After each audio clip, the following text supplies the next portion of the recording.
പെരുവന്താനം പഞ്ചായത്തിൽ മുറിഞ്ഞപുഴ മേഖലയിൽ കഴിഞ്ഞ ദിവസങ്ങളിൽ തുടരെയുണ്ടായ കാട്ടാനശല്യത്തിനെതിരെ മിന്നൽ സമരവുമായി ജനപ്രതിനിധികളും നാട്ടുകാരും.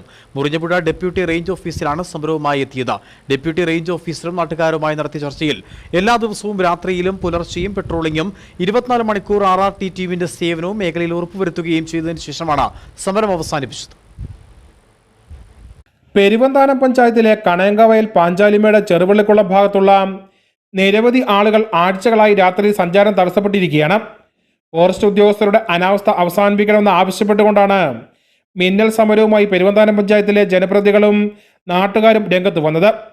ശേഷം ഡെപ്യൂട്ടി റേഞ്ച് ഓഫീസറും നാട്ടുകാരുമായി നടത്തിയ ചർച്ചയിൽ എല്ലാ ദിവസവും രാത്രി 8:30 മുതൽ 11:30 വരെ പെട്രോളിംഗും 24 മണിക്കൂറും RRT ടീമിന്റെ സേവനം ഉറപ്പുവരുത്തുകയും ജനങ്ങൾക്ക് ബന്ധപ്പെടുവാൻ ഹെൽപ്പ് ലൈൻ നമ്പർ പ്രസിദ്ധപ്പെടുത്തുകയും വളഞ്ചരാൻ മുതൽ പുറക്കയം വരെ പ്രഖ്യാപിച്ച ഫെൻസിംഗ് പദ്ധതി വേഗത്തിൽ നടപ്പിലാക്കുകയും തുടങ്ങിയ ആവശ്യങ്ങൾ രേഖാമൂലം ഉദ്യോഗസ്ഥർ ഉറപ്പു നൽകിയതിനു ശേഷമാണ് സമരക്കാർ പിരിഞ്ഞുപോയത്.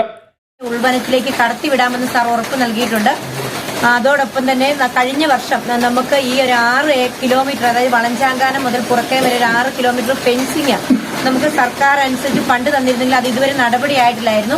അപ്പോൾ അത് എത്രയും പെട്ടെന്ന് എത്രയും വേഗത്തിൽ ആ ഒരു ഫെൻസിങ് നടപടി പൂർത്തിയാക്കാമെന്നും അതോടൊപ്പം തന്നെ നാബാർഡ് ഫണ്ട് ഉപയോഗിച്ച് നമുക്ക് ബാക്കി മതമ്പ മുതൽ കൊയിനാട് മേഖലകൾ കൂടി ഫെൻസിങ്ങിനുള്ള ഏർപ്പാടുകൾ എത്രയും പെട്ടെന്ന് ചെയ്യാമെന്ന് സാർ രേഖാമൂലം ഞങ്ങൾക്ക് ഉറപ്പ് നൽകി. സമരത്തിന് PC Joseph Vettikattu, Domina Saji, Ebin Kuzhuveli, Thomas Arakkaparambil, drivers union ഭാരവാഹികൾ തുടങ്ങിയവർ നേതൃത്വം നൽകി. News bureau, Peermade.